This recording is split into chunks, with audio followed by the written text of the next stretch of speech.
साथियों नमस्कार, मैं हूं नीरज पटेल और आप देख रहे हैं नेशनल जनमत। मेडिकल प्रवेश परीक्षाओं के लिए नीट के माध्यम से हो रही परीक्षा के ऑल इंडिया कोटे के तहत आने वाले स्टेट मेडिकल कॉलेजों में 27% ओबीसी आरक्षण की घोषणा के बाद तमाम सारी तस्वीरें चर्चा में आईं।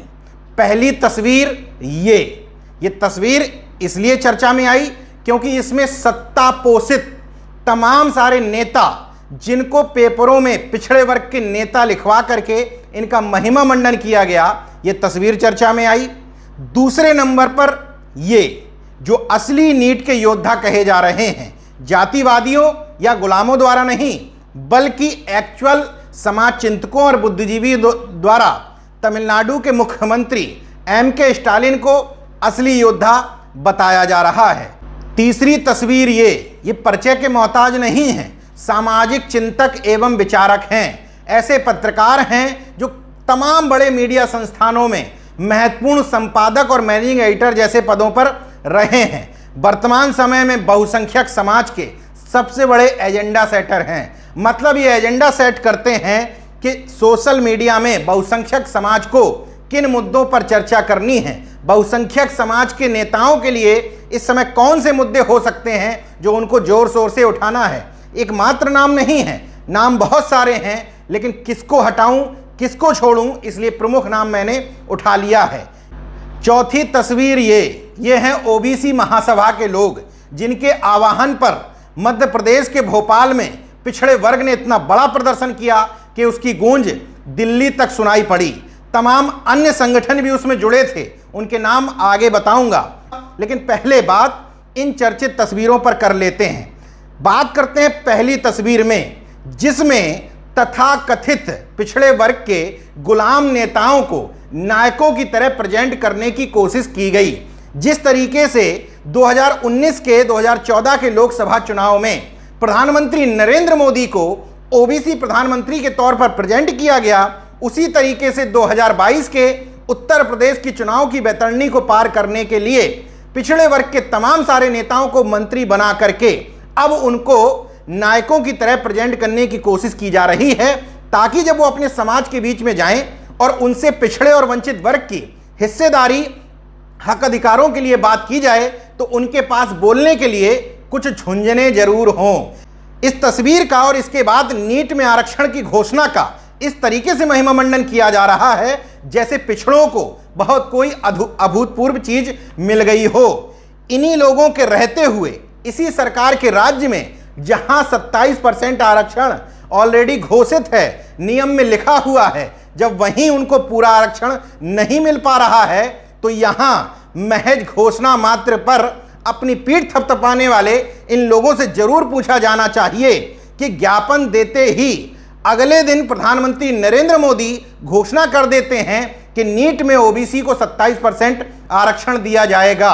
अगर आनन फानन में एकमात्र ज्ञापन देने से इतना काम बन सकता है पिछड़े वर्ग का, तो इन लोगों से सवाल पूछा जाना चाहिए कि उस ज्ञापन में आखिर लिखा क्या था। इन तमाम नेताओं से कहना चाहिए कि ज्ञापन की प्रतिलिपि सार्वजनिक की जाए। मैं देखना चाहता हूं कि उसमें जातिवार जनगणना का, ओबीसी के क्रीमी लेयर के दायरे को बढ़ाने का या पूरी तरीके से हटाने का जिक्र किया गया था या नहीं।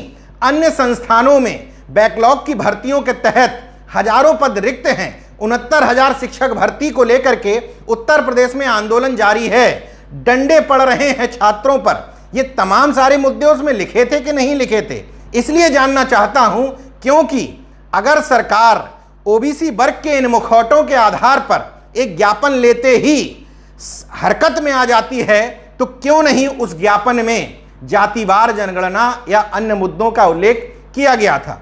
अन्य मुद्दों की चर्चा हम बाद में भी कर सकते हैं, लेकिन जातिवार जनगणना का मुद्दा इसलिए जरूरी है क्योंकि अगर इस बार जनगणना में जातिवार आंकड़े नहीं जुटाए गए तो 10 साल बाद, यानी कि अब जनगणना 2031 में जाकर के होगी। तो सवाल यही है कि सरकार जब आपकी इतनी सुनती है तो फिर उस ज्ञापन में जातिवार जनगणना का जिक्र क्यों नहीं किया गया था, और अगर किया गया था तो वो ज्ञापन लोगों को दिखाया जाए, और ज्ञापन में जिक्र था तो फिर जातिवार जनगणना की घोषणा सरकार कब करेगी? दूसरी बात, क्या कभी आपने देखा है कि लोग अपनी ही सरकार को ज्ञापन देने जाएं? अपनी सरकार से बात करने के लिए बंद कमरे में बात होती है, लोग मिलजुल करके बैठ करके डिसाइड करते हैं कि जनता गुस्से में है, हमें इन फैसलों पर इंप्लीमेंटेशन करना है। लेकिन बाकायदा चूंकि प्रधानमंत्री नरेंद्र मोदी वैसे ही ब्रांडिंग और मार्केटिंग के बादशाह माने जाते हैं, तो संभवतः कैबिनेट मंत्री भूपेंद्र यादव को इस काम पर लगाया गया। उनके नेतृत्व में तमाम पिछड़े वर्ग के नए नए मुखौटों को कहा गया होगा कि आदेश है, आकर के ज्ञापन दीजिए, वरना अमित शाह और मोदी के करीबी भूपेंद्र यादव जैसे नेताओं की इतनी हिम्मत है क्या कि बिना अमित शाह या मोदी के इशारे पर ज्ञापन देने पहुंच जाएं? आखिर वो सार्वजनिक तौर पर ज्ञापन देने पहुंचे कैसे, और पहुंचे और सरकार ने इंप्लीमेंट भी कर दिया? उसकी सबसे बड़ी वजह अन्य तस्वीरें हैं।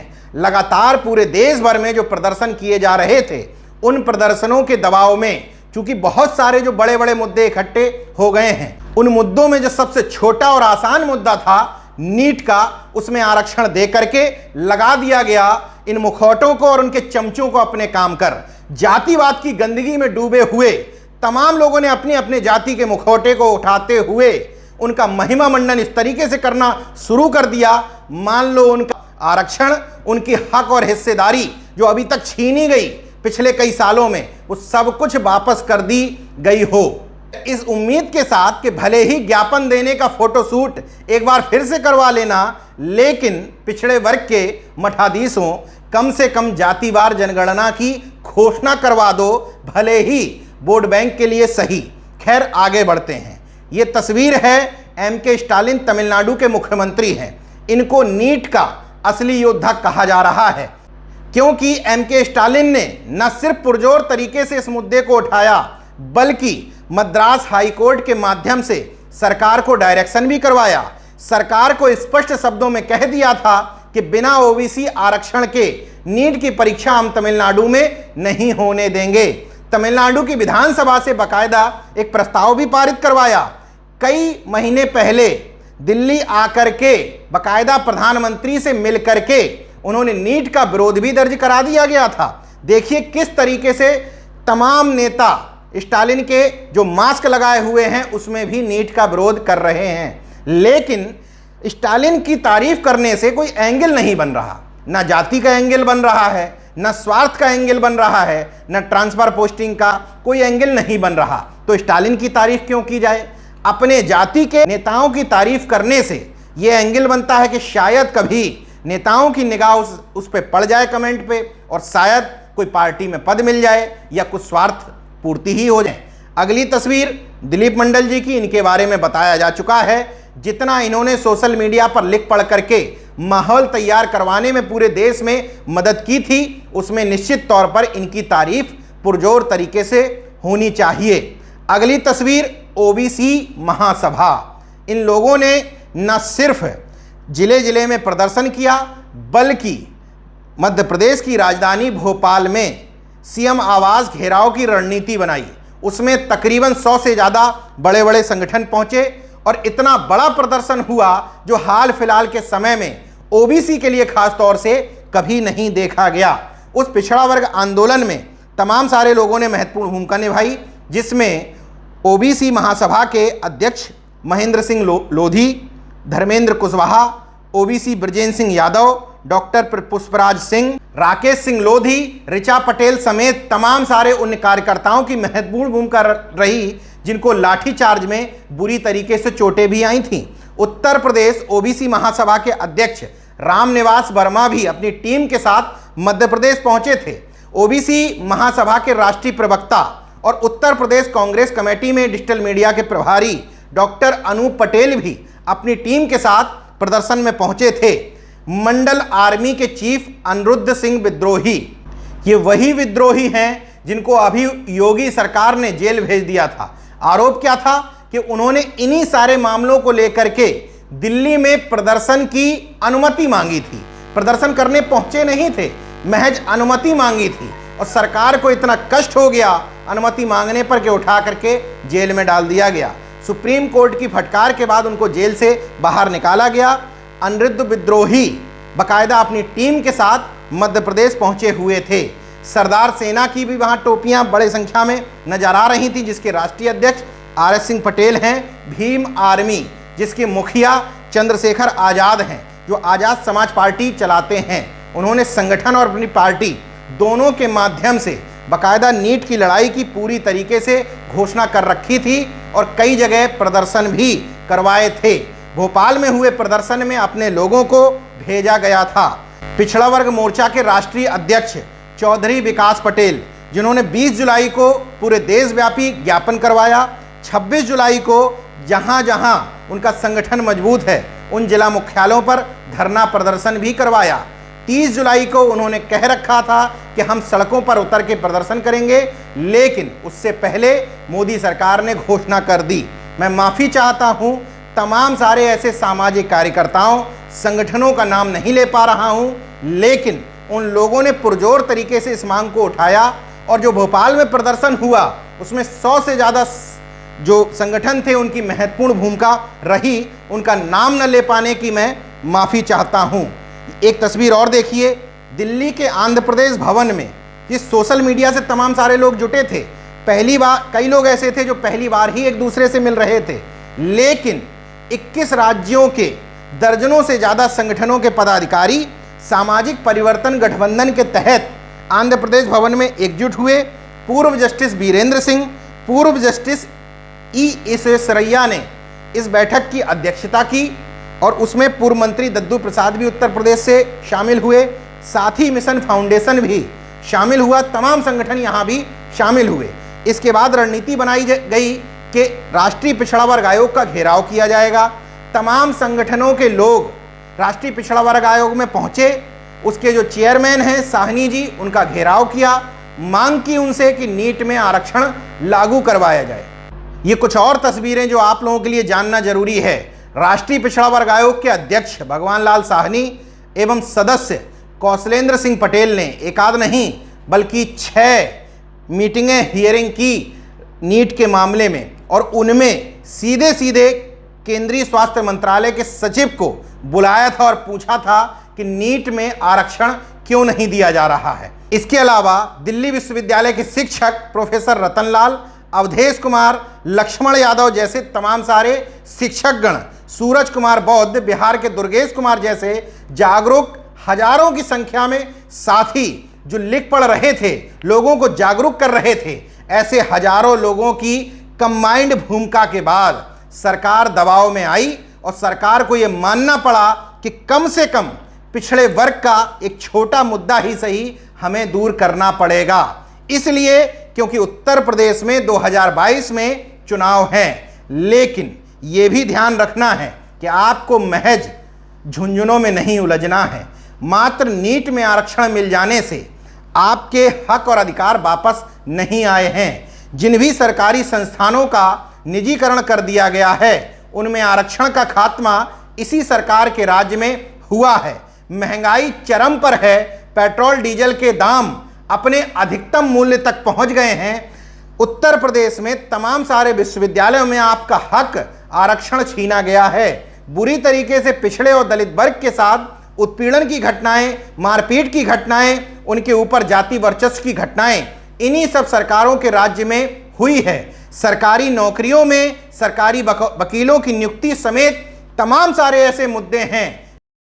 इसलिए अपनी अपनी जाति के नेताओं मसलन Bhupendra Yadav, RCP Singh, Nityanand Rai, SP Singh Baghel, Ramnath Thakur, Anupriya Patel, Sakaldeep Rajbhar, JP Nishad, Surendra नागर जैसे अब कहे जा रहे पिछड़े नेताओं के चेहरों को मत देखिएगा। अपने दिमाग से विचार करिएगा कि वास्तव में आपके अधिकार, संवैधानिक संस्थान कहां बचे रह सकते हैं, क्योंकि बार बार आपको इसी तरीके से झुंझुने दिखाए जाएंगे। लेकिन जातिवार जनगणना इस समय प्रमुख मुद्दा बना हुआ है, जिसको लेकर के तेजस्वी यादव अच्छा रोल उन्होंने निभाया। खुद नीतीश कुमार के पास पहुंचे, हालांकि नीतीश कुमार उससे पहले इस मुद्दे का समर्थन कर चुके थे, लेकिन एक स्वस्थ राजनीति की परंपरा के तहत कांग्रेस, लेफ्ट और आरजेडी के तेजस्वी यादव के नेतृत्व में नीतीश कुमार के पास लोग पहुंचे और उन्होंने कहा कि चूंकि आप सरकार में शामिल हैं तो प्रधानमंत्री से कहिए कि ओबीसी के हक और अधिकार के लिए जरूरी जातिवार जनगणना की घोषणा कराइए।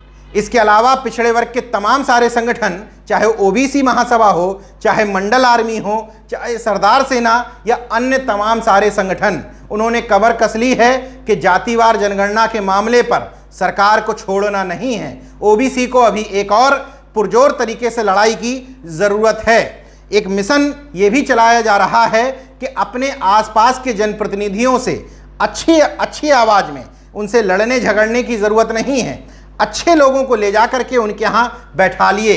अगर वो भारतीय जनता पार्टी के नेता हैं तो उनसे कहिए कि आप अपनी सरकार में अंदर अंदर माहौल बनाइए। अगर विधानसभा में, लोकसभा में मामला उठा सकते हो तो मामला उठाइए, और विपक्ष के नेता हैं तो उनसे कहिए कि एग्रेसिव मोड में प्रेस कॉन्फ्रेंस करिए, जनता को सड़क पे उतार दीजिए, जगह जगह ज्ञापन दीजिए, कुल मिलाकर के इस माहौल का पूरा हल्ला मचाइए।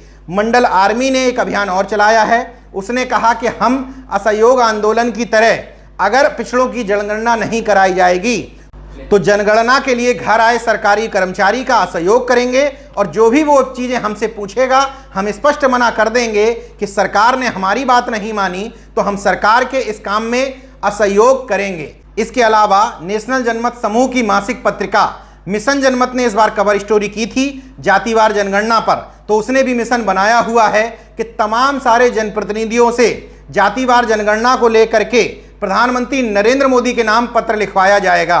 बाकायदा इस मुहिम की शुरुआत हो चुकी है। उत्तर प्रदेश के प्रतापगढ़ की विश्वनाथगंज सीट से विधायक डॉक्टर आर.के. वर्मा ने पहला पत्र प्रधानमंत्री को संबोधित जातिवार जनगणना कराने के लिए लिख दिया है। इसके अलावा भारतीय जनता पार्टी से सीतापुर सदर से विधायक राकेश राठौर, समाजवादी पार्टी के 3 एमएलसी राजपाल कश्यप, मान सिंह यादव, वासुदेव यादव और सिद्धार्थनगर की सोहरतगढ़ सीट से विधायक चौधरी अमर सिंह ने घोषणा की है कि 1-2 दिन के अंदर ही वो प्रधानमंत्री को संबोधित पत्र नेशनल जनमत को उपलब्ध करा देंगे। हाँ, चलते चलते पिछड़े वर्ग के तथाकथित नए नायकों से एक अनुरोध करना चाहता हूं कि ज्ञापन देने से 24 घंटे में काम हो जाता है, तो जातिवार जनगणना का ज्ञापन कब दोगे महाराज। देखते रहे नेशनल जनमत, जागरूक और सजग बने रहिए। जय विज्ञान, जय संविधान, जय लोकतंत्र। धन्यवाद। तो अगर आपने मेरा YouTube चैनल सब्सक्राइब नहीं किया तो प्लीज़ सब्सक्राइब कर लें और उस बेल आइकन पर जरूर क्लिक करें, जिससे जो मेरे न्यू वीडियो हैं वो आप